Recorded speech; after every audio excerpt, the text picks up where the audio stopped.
Hello दोस्तों, स्वागत है आपका परसेंटेज यानी कि प्रतिशत की क्लास में। आज जो हम संख्याओं से संबंधित क्वेश्चन यानी कि 20% बढ़ाया जाए, 20% कम किया जाए, इनसे संबंधित आज की क्लास हमारी होने वाली है। यदि आप चैनल पे पहली बार विजिट करें, चैनल को सब्सक्राइब कर लीजिए। और आज की क्लास को जो हम शुरू करते हैं, तो चलिए अब हम क्वेश्चन नंबर 1 लेते हैं। सबसे पहले जो आपको 3 से 4 क्वेश्चन कराऊंगा, उसके बाद बहुत ही अच्छा सा कॉन्सेप्ट जो मैं आपको समझाने की कोशिश जो करूँगा। देखिए क्वेश्चन नंबर 1 जो है वो आपकी स्क्रीन पे दिखाई दे रहा होगा आपको। क्या, एक संख्या ए संख्या बी से 20% अधिक है, जबकि संख्या बी संख्या सी से 10% कम है, तो ए अनुपात बी अनुपात सी हमें ज्ञात करना है। देखिए ये हो गई अपनी संख्या ए, ये हो गई अपनी संख्या बी। संख्या ए संख्या बी से 20% अधिक है। अब देखिए 20% को जो है हम फ्रैक्शन वैल्यू में देखेंगे तो क्या होता है, 1/5। ठीक बात है। यानी कि संख्या ए संख्या बी से 20% अधिक है। 20% का फ्रैक्शन वैल्यू हुआ 1/5, यानी कि बी यदि 1 है तो ए जो होगा वो 1 अधिक है। यानी कि यदि बी 5 है तो ए अपना क्या होगा, 6 होगा। यानी कि 5 से 1 में बढ़ोतरी हो गई, यानी कि 5 का 20% जो है वो 1 होता है, यानी कि 1 हो गया अधिक। बी का मान 5 हो गया तो 1 का मान हो गया 6। ये अनुपात में अपना हो गया। जबकि संख्या बी संख्या सी से, ओके, ये अपना ए अनुपात बी आया। इसी तरीके से हमें बी अनुपात सी निकालना है। 10%, अब देखिए 10% की फ्रैक्शन वैल्यू होती है क्या, 1/10। जबकि संख्या बी संख्या सी से 10% कम है। यानी यदि सी जो है वो 10 होगी तो बी होगी वो अपनी क्या होगी, 1 कम होगी। यदि संख्या सी अपनी 10 है तो संख्या बी 10 पे 1 की कमी है, यानी कि संख्या क्या होगी, बी 9 होगी। अब आप सिंपली देख पा रहे होंगे यहाँ ए अनुपात बी 6:5 आया, बी अनुपात सी 9:10 है। अब आप यहाँ पे देख पा रहे हो सर, यहाँ पे तो b का मान 9 है, यहाँ पे जो इसका मान 5 है। तो अब हमें क्या होगा, यहाँ पे दोनों जगह पे b कॉमन है, तो इस b को हमें क्या करना पड़ेगा, बराबर करना पड़ेगा। अब बराबर करने के लिए आप 5 को जो है इस 9 से गुणा कर देंगे, इस वाले को और इसको जो है हम 5 से गुणा कर देंगे। तो आप देखेंगे कि 9×5 = 45 और 5×9 = 45, तो b का मान क्या हो जाएगा, बराबर हो जाएगा। अब देखिए ए अनुपात बी अनुपात सी हम निकालेंगे, तो 9 को हम इससे गुणा करेंगे, 6 से 9×6 = 54 अपना बनेगा। अनुपात 9 को 5 से करेंगे 45, अनुपात 9 को 5 से करेंगे 45 आया, और 5 को 10 से करेंगे 50। यानी कि ए अनुपात बी अनुपात सी अपना क्या आ गया, 54:45:50। हमें जो है यहाँ पे दोनों जगह पे b क्या था, कॉमन था, तो इस b को बराबर करना है। तो इसको हम 9 से गुना किया, 45 हुआ, यानी कि इन दोनों को आपस में हमें बदल देना है। ठीक बात है, तो ये आसानी से हो जाएगा। इसके बाद देखिए 45, 50 और 54 ये किसी भी एक नंबर से नहीं कट पा रहे हैं, तो यही इनका क्या हो जाएगा, अपना अनुपात बन जाएगा। उम्मीद करता हूँ क्वेश्चन नंबर 1 आपको समझ में आया होगा। अब आप इसका स्क्रीनशॉट जो है ले सकते हैं। अब चलिए हम क्वेश्चन नंबर 2 की तरफ आगे बढ़ जाते हैं। देखिए क्वेश्चन नंबर 2 जो है, एक संख्या ए संख्या बी से 15% कम है, जबकि संख्या बी सी से 20% कम है, तो संख्या ए सी से कितने प्रतिशत कम या अधिक है। इस तरह का क्वेश्चन आपके एग्जाम में पूछा जाता है। देखिए तो सबसे पहले दो संख्याएं होंगी ए और बी। आप देखिए यहाँ पे आपको दे रखा है 15%। 15% को हटाएंगे तो हम क्या करते हैं, 100 का भाग लगाएंगे, यानी कि 5 से घटेगा तो 3/20। देखिए संख्या ए संख्या बी से 15% कम है। यदि संख्या बी यदि 20 है तो ये इसे 3 कम है, यानी कि 20 - 3 यानी कि 17 होगी ए, और 20 होगा अपना क्या, बी। ठीक बात है। संख्या ए संख्या बी से 15% कम है। 15% की फ्रैक्शन वैल्यू हुआ 3/20, यानी कि 20 का मान यदि बी है तो जो है 3 कम है, यानी कि -3 कम होगा, यानी कि 17:20। ये क्या हो गया, ए अनुपात बी। ठीक बात है। जबकि संख्या बी जो है वो सी से क्या, आप देखिए बी और सी का अनुपात है। 20% की फ्रैक्शन वैल्यू 1/5। संख्या बी सी से 20% कम है, यानी कि बी है अपनी कम होगी, सी है ज़्यादा होगी। 20% मतलब 1/5। यदि सी जो है वो 5 है तो बी इस पे 20% कम है, यानी कि 5 का 20% यानी कि 1 होगा, 1 की कमी है, यानी कि सी यदि 5 होगा तो बी अपना क्या हो जाएगा, 4 अपना हो जाएगा। ठीक बात है। अब आप सिंपली देखिए यहाँ पे दोनों स्थानों पे b का मान 20 है, यहाँ पे 4 है, समान नहीं है, तो इसको समान करने के लिए किससे मल्टीप्लाई करना पड़ेगा। अब आप देखिए 20 को इससे गुणा करें और 4 को इससे करें तो वो फिर से कटेगा। देखिए हमें दोनों तरफ 20 है, तो इस तरफ यदि मैं 5 से कर दूं तो 5 चौके 20, और इसको हम 1 से करें या न करें कोई फर्क नहीं पड़ेगा, तो 20 बन जाएगा। इधर भी अपना 20 जो है बन जाएगा, यानी कि a अनुपात b अनुपात c क्या बन जाएगा, 17:5 इधर भी 20, यानी कि 20:5 ठीक बात है।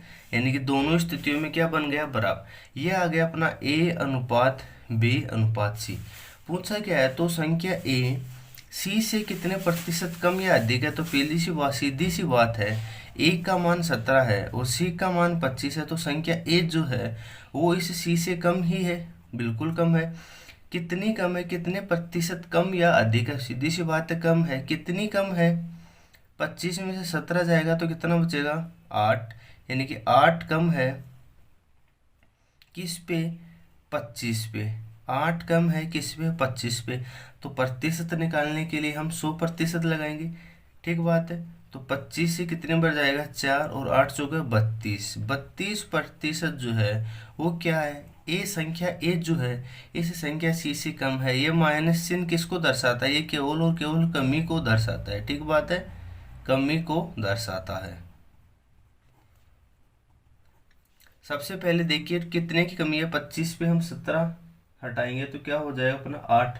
8 की कमी है किस पे, 25 पे, तो 100 पे कितने हो जाएगी, 32%। ठीक बात है।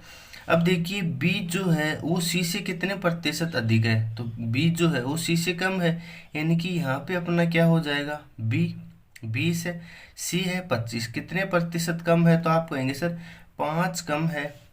ये 20 है, ये 25 है, यानी कि 5 कम है किस पे, 25 पे। तो इस तरीके से कभी 100 पे क्या हो जाएगा, ये भी क्वेश्चन आपसे बन सकता है। यानी कि क्या 20% क्या होगा, कम होगा, क्या बी किससे, सी से। इस तरीके से किसी भी तरीके से आपको जो है इन तीनों की तुलना कम या अधिक प्रतिशत जो आपसे पूछा जा सकता है। क्वेश्चन नंबर 2 का जो आप स्क्रीनशॉट लीजिए। अब हम क्वेश्चन नंबर 3 की तरफ जो आगे बढ़ते हैं। देखिए क्वेश्चन नंबर 3 आपको बहुत ही अच्छे से दिखाई दे रहा होगा, बिल्कुल डिफरेंट कलर में जो मैंने यहाँ पे इसको बताया है। यदि ए की आयु यानी कि किसी भी व्यक्ति की एज होती है, यानी कि ए की उम्र, उसकी आयु बी की आयु से 16:2/3% कम है। कम किसकी है, ए की है, ओके। जबकि बी की आयु सी से 20% अधिक है, यानी कि बी बड़ा है किससे, सी से। यदि सी की आयु हमें दे रखी है 60 वर्ष है, तो ए की आयु हमें पता लगाना है। देखिए कैसे हम करेंगे।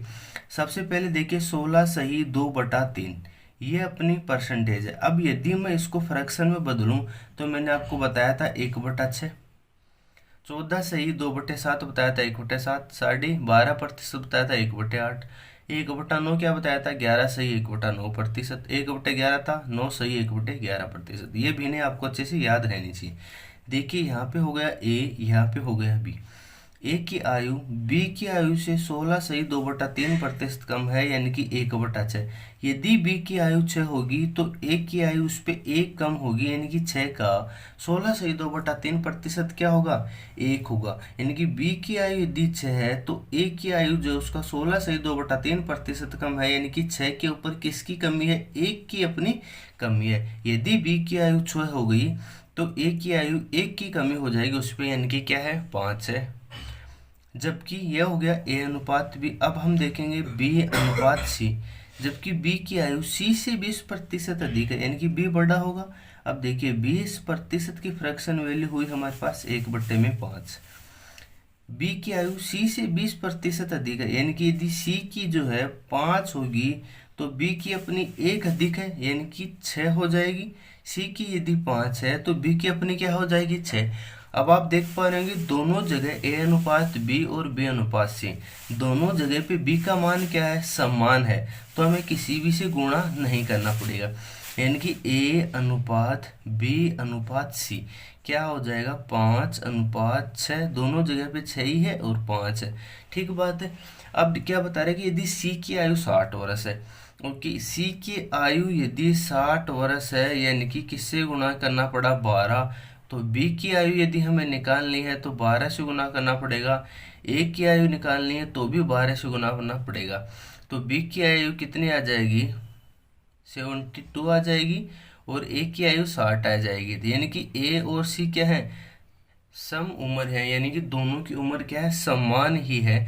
और वैसे भी आप अनुपात में देख पा रहे थे क्या कि दोनों की उम्र क्या है, समान ही है। ठीक है, इस तरह से आपसे क्वेश्चन पूछा जा सकता है। कई बार क्या होगा कि इन तीनों की उम्र का योग आपको दे देगा, जैसे 6 और 5 11, 11 और 5 16 हो जाएगा। तो यह दे देगा कि इन तीनों की उम्र का योग जो ना वो 480 वर्ष है। ठीक बात है, तीनों की उम्र का आयु का योग जो है 480 वर्ष है। तो एक का हमें बताना है। अब देखिए 16 हो जाएगा इन सभी के अनुपात का मान, यानी कि 16 यूनिट जो है, इस 16 यूनिट का मान हमें 480 दे रखा है। तो एक का मान जो है 16 × 48 30 वर्ष आएगा। एक यूनिट का मान 30 वर्ष आएगा। तो 5 यूनिट का मान कितना आ जाएगा 150। 6 यूनिट का मान कितना आ जाएगा 180 वर्ष। ठीक बात है, ये इस तरीके से इनकी उम्र जो है निकाल पाएंगे। लेकिन हमें यहाँ सी की उम्र दे रखा है 60, यानी कि 12 गुना कर दिया हमने, यानी कि 5 यूनिट का मान हमें 60 दे रखा है। यानी कि 5 यूनिट जो है उसका मान हमें क्या दे रखा था, 60 दे रखा था। तो एक यूनिट का मान जो क्या आ जाएगा 12 वर्ष। हमें निकालना है 5 यूनिट का मान, तो क्या हो जाएगा 60, 6 यूनिट का मान यानी कि 72 वर्ष।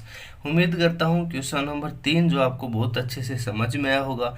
अब हम देखिए बहुत ही शानदार से कॉन्सेप्ट की तरफ जो है वो आगे बढ़ेंगे। वो आपके एग्जाम में बहुत ज़्यादा पूछा जाता है। अब आप इसका स्क्रीनशॉट जो है ले सकते हैं। अब आप जो स्क्रीन पे देख पा रहे होंगे कि एक अपना बहुत ही शानदार सा कॉन्सेप्ट होता है। देखिए यदि एक संख्या में पहले जो है हम अक्ष प्रतिशत वृद्धि की जाए तथा फिर अक्ष प्रतिशत कमी की जाए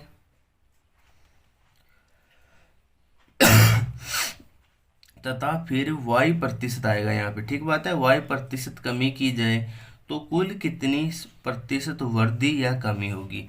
इस तरीके से जो है 4 से 5 क्वेश्चनों का आपका पैटर्न बनता है। देखिए पहले जो आपने एक फॉर्मूला पढ़ा होगा, क्या, अक्ष प्लस का y प्लस का अक्ष y बटे में 100। ठीक बात है, यह हो गई अपनी प्रतिशत। ठीक बात है, यह अपना क्या है, स्टैंडर्ड फॉर्मूला है कि यदि एक संख्या में पहले अक्ष प्रतिशत की वृद्धि हो गई तो हम लिखेंगे यहाँ पे अक्ष। ठीक बात है, जैसे कि किसी संख्या में पहले वो 10% वृद्धि कर देगा, फिर किसी संख्या में जो है वो 20% की क्या कर देगा, कमी कर देगा। तो बताइए उस संख्या में कुल कितने प्रतिशत कमी या वृद्धि होगी। ऐसे क्वेश्चन बनेंगे। ठीक बात है, अक्ष प्रतिशत वृद्धि कर देगा यानी कि अक्ष, y प्रतिशत की कमी कर देगा, y प्रतिशत की कमी कर देगा तो माइनस y हम ले लेंगे। और यहाँ पे क्या हो जाएगा फिर माइनस का अक्ष y। यानी कि ये जो केस बन रहा है आपका केस, 3 केस जो है हम आपको पढ़ाऊंगा, केस 1, केस 2 और केस 3। ठीक बात है, केस फर्स्ट ये कब बनता है, यानी कि जब पहले 10% की वृद्धि की जाए किसी संख्या में और दूसरी बार y में भी जो है उस संख्या में जो है फिर y प्रतिशत यानी कि दोबारा भी उस संख्या में वृद्धि ही की जाए। यानी कि यहाँ पे जो है अक्ष जो है वो भी पॉजिटिव हो और यहाँ पे जो है y जो है वो भी पॉजिटिव हो। यानी कि पहले किसी संख्या में 10% वृद्धि की जाए, उसके बाद फिर से जो है 20%, 5%, 30% वृद्धि की जाए। यानी कि दोनों बार जो वृद्धि की गई वो क्या धनात्मक की गई, यानी कि बढ़ाया गया। तो उस स्थिति में अपना यह फॉर्मूला काम करेगा, अक्ष प्लस का y प्लस अक्ष y बटे में 100%। ठीक बात है। और मान लेते हैं कि पहली बार जो है वो अक्स में तो वृद्धि की गई, यानी कि जैसे 10% बढ़ाया जाए, लेकिन फिर बोलते फिर उस संख्या को जो है क्या 10% वापस घटाया जाए, 20% वापस घटाया जाए, यानी कि वो क्या कर दी गई माइनस। तो फॉर्मूला किस तरह से काम करेगा, देखिए अक्स को बढ़ाया गया है 10% अक्स, वाई को फिर से उस संख्या को 10% कम किया गया या 20% कम किया गया तो माइनस का वाई। अब यहाँ पे अक्स प्लस है वाई माइनस है, यानी कि माइनस हो जाएगा अक्स वाई बटे में 100। और अब हम लगा देंगे क्या प्रतिशत, जैसे अभी मैं एक एग्जाम्पल के रूप में आपको समझाऊंगा और आगे की क्लास में जो है हम 7 से 8 क्वेश्चन जो इसी कॉन्सेप्ट के बेस ऊपर जो हम देखने वाले हैं। ये हो गया, लेकिन कई बार होगा कि वो दोनों ही संख्याओं को दोनों ही बार में जो घटा रहा है, यानी कि पहले किसी संख्या में 10% कमी की गई, उसके बाद फिर से 10% की कमी की गई या 20% की कमी की गई, तो उस स्थिति में दोनों माइनस में होगा, यानी कि माइनस एक्स माइनस का वाई। लेकिन यहाँ पे एक्स माइनस का एक्स होगा माइनस वाई, तो दोनों क्या हो जाएगा प्लस का एक्स वाई बटे में 100। ठीक बात है। ये सिंपली आपको फॉर्मूले याद रखने हैं और वैसे देखा जाए तो आपको याद करने की ज़रूरत ही नहीं होगी। आपको सिंपली देखना है, पहले वृद्धि की गई एक्स प्लस फिर वाई में वृद्धि की गई प्लस वाई प्लस दोनों में एक्स वाई बटे में 100% अपन लगा देंगे। अब चलिए हम आपको छोटा सा क्वेश्चन जो समझाने की कोशिश करता हूँ। कमी की जाएगी इस तरह से आ जाएगा, दोनों स्थितियों में कमी की जाएगी तो ऐसा बन जाएगा। ठीक बात है। देखिए यदि किसी संख्या में जो है पहले 10% की वृद्धि की जाए तथा फिर उस संख्या में जो है वो 20% की कमी की जाए तो संख्या में कुल कितना प्रतिशत परिवर्तन होगा। तो 10% वृद्धि यानी कि 10, फिर 20% की कमी यानी कि माइनस का 20। अब अक्स तो प्लस है लेकिन वाई माइनस है तो क्या हो जाएगा माइनस का 10 इंटू अक्स वाई, यानी कि 10 इंटू 20 बटे में 100। और बाहर क्या लगाएंगे हम प्रतिशत, तो क्या बचेगा माइनस का 10 माइनस ये अपना हट जाएगा माइनस का 2 प्रतिशत, 10 और 2 12, यानी कि -12%। माइनस सिंबल किसको दर्शाएगा कमी, यानी कि उस संख्या में जो है वो माइनस एवरेज कमी, यानी कि उसका टोटल जो है -12% की जो है उसमें क्या होगी कमी अपनी हो जाएगी। ठीक बात है।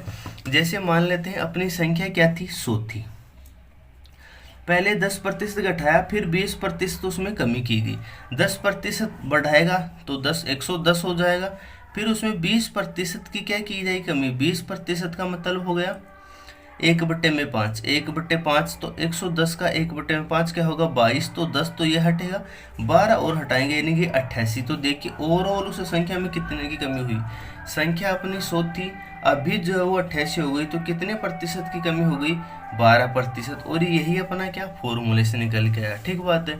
इसी तरीके से जो है यदि पहले किसी संख्या में 10% वृद्धि की जाए उसके बाद उसी संख्या में 20% की पुनः वृद्धि की जाए तो फॉर्मूला क्या अक्स प्लस का वाई प्लस अक्स वाई बटे में 100 इस तरीके से लगेगा या नहीं लगेगा आप कहीं बिल्कुल 10% की वृद्धि यानी कि 10 प्लस फिर से 20% की वृद्धि 20 प्लस अक्स वाई यानी कि अक्स का मान 10 है वाई का मान 20 है और बटे में 100। ये हो गए अपने प्रतिशत। 10 और 20 30 प्लस 0 से 0 अपना हटेगा +2, यानी कि ओवरऑल देखेंगे 23 + 2 यानी कि उस संख्या में जो है वो 32% की वृद्धि अपनी हो जाएगी। ठीक बात है। या फिर आप बेसिक से भी देखेंगे, मान लेते हैं वो संख्या 100 थी, पहले 10% बढ़ाया यानी कि 110, 10% उसको बढ़ाएगा तो 110 हो जाएगी, फिर जो उसको 20% बढ़ाया गया तो 20% मतलब 1/5, तो 110 जो है उसका 1/5 क्या हो जाएगा 22, 110 में फिर हम 22 जोड़ेंगे तो क्या हो जाएगा 132, वह संख्या बन गई। ठीक बात है।